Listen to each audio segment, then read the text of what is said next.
So you've identified that the waste that your facility generates is hazardous. Now what? Hazardous wastes are subject to a number of rules, including how they are stored and how long they can be stored on site, and rules regarding how you ship them off site to a facility that is qualified to accept them. Additionally, facilities that generate hazardous wastes have to take special precautions to make sure that their facility is properly prepared to respond to emergencies. And we'll go over all of these requirements in the coming slides. Firstly, all containers that store hazardous waste must be A, in good condition. This means no leaks and no structural defects that would impair the ability of the container to hold the waste. B, they must be compatible with the waste that they contain. For example, some acids can corrode steel, so storing an acid waste in a steel container would be storage in an incompatible container. C, they must be closed at all times, except when adding or removing wastes. This is one of the most common violations that facilities will receive during a hazardous waste inspection. D, they must be handled in a manner that will not cause them to rupture or leak. E, they must be separated from other incompatible wastes, such as flammable waste and oxidizers. These are materials that provide fires with oxygen. If you store them together, then that would increase the risk of fire or explosion. And then F, they must be inspected at least once a week to ensure that all of the above requirements are in place. Let's talk a little bit more in depth about container inspections. During your weekly inspections, you must look for any leaks from the containers or any container deterioration from corrosion or structural damage. The weekly inspection should cover all containers in all hazardous waste storage areas.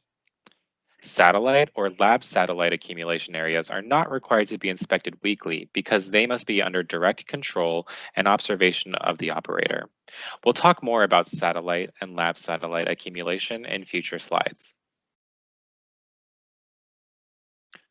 All containers that store hazardous waste must be properly marked with the following information. They must have the words hazardous waste. They must have the accumulation start date or the date that the first drop of hazardous waste went into that container. The name and address of the generator, and that's the business name and address, not the individual who generated the waste, must be on the container as well. The composition and physical state of the waste, or in other words, the common name of the waste and whether it's a liquid, solid, or gas. And lastly, it must have the hazardous properties of the waste, whether it's toxic, reactive, ignitable, or corrosive. And please note that the information that is marked with a star on the slide is all optional on hazardous waste tanks, but it is recommended that you mark that information as well. Here's a typical example of a hazardous waste label that you can get from many different vendors. The required information is outlined in the purple block boxes on this slide. Please note that the label does not have to be in this exact format and it doesn't have to be this yellow label, as long as it contains all of the required information.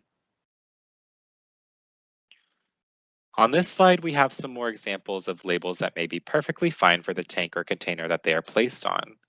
The label in the upper left is often used for small containers that are holding laboratory waste. The longer label in the top right gives you multiple slots for accumulation start dates on the bottom, which can be useful for containers or tanks that are emptied by the hazardous waste vendor and then reused to store in the same hazardous waste. At the bottom right, you can see a label that contains only space for the accumulation start date and the contents of the waste. Note, while this may be acceptable for a hazardous waste tank, it is not acceptable for a hazardous waste container because it is missing all of the other required information. And now, once more, I'd like to open up for questions regarding container management requirements and labeling.